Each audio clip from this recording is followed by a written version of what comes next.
এনসিপিতে আমি যেতে চাই না। আমি বলছি যে এনসিপি তখন হয় না, আমি তাসনোভাকে আর তুষারকে এই দুইজন আমাকে নিয়ে গেছে। ওদেরকে আমি বলছি যে দেখো, আমার যে কন্ট্রিবিউশন দেয়ার সেটা আমি এমনি দিতে পারবো, আমার কোনো দল করতে হবে না। তখন তুষার আর তাসনোভাই আমাকে বলছে না আপু, আপনার এত বড় অবদান আন্দোলনে আপনাকে আমাদের লাগবে।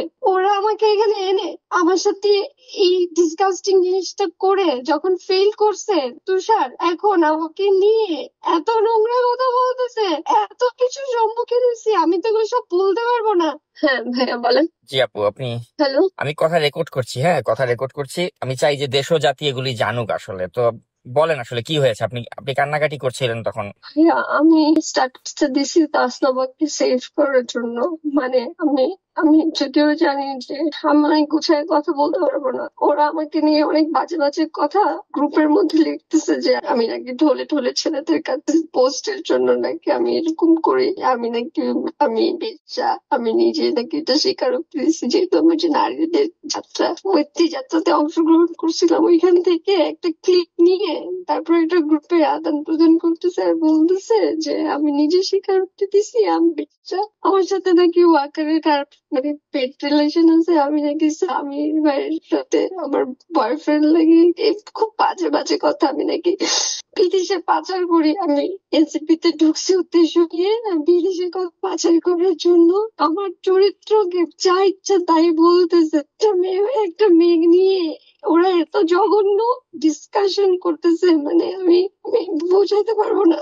আপনি নাহিদ ইসলামকে বলেছেন এগুলো, নাহিদকে? আমি না, আমি তো নাহিদের সাথে আসিফের বাসায় ঈদের দিন কথা হয়েছে, এরপরে আমার সাথে আর কারোর সাথে আর এরপরে আমার সামান্তার সাথে কথা হয়েছে, নিজামের সাথে কথা হয়েছে, শাহরিয়ার সাথে কথা হয়েছে। এই যে এই ঘটনাটা ঘটলো এরপরে আমি যে বাসার মধ্যে নিজেকে গৃহবন্দী করে রাখছি, আমাকে কিন্তু কেউ ফোন করে নাই, কিন্তু আমাকে নিয়ে এরকম নোংরা নোংরা কথা বলতেছে গ্রুপের মধ্যে। আমার যে হোয়াটসঅ্যাপ গ্রুপ আছে সেই গ্রুপের মধ্যে আমাকে নোংরা কথা বলতেছে যে এই মেয়েটা হচ্ছে রয়ের এজেন্ট, কেউ বলতেছে না এই হচ্ছে ওয়াকারের এজেন্ট, কেউ বলতেছে আপনি যে ওয়াকার বলতে কি এই মানে? মেয়েটা ওরা হচ্ছে মানে কেন, মানে বিএনপির এখানে এজেন্ট। সেনা প্রধানের কি মানে, কি বলতে চাচ্ছে সেনাপ্রধান? উত্তরপাড়া। ও আচ্ছা। আমি এত কিছু বুঝি না, উত্তরপাড়ার এজেন্ট। আমি নাকি ওনাদের হয়ে এনসিপি তে কাজ করতেছি লিক করার জন্য, মানে আমি জানি না আমার কোন এজেন্ট আছে, আমি নাকি ওদের নিয়োগ প্রাপ্ত, আমি অনেক ডলার পাই নাকি, মানে অনেক কিছু বলতেছে, এক একজন এক একটা মত দিচ্ছে।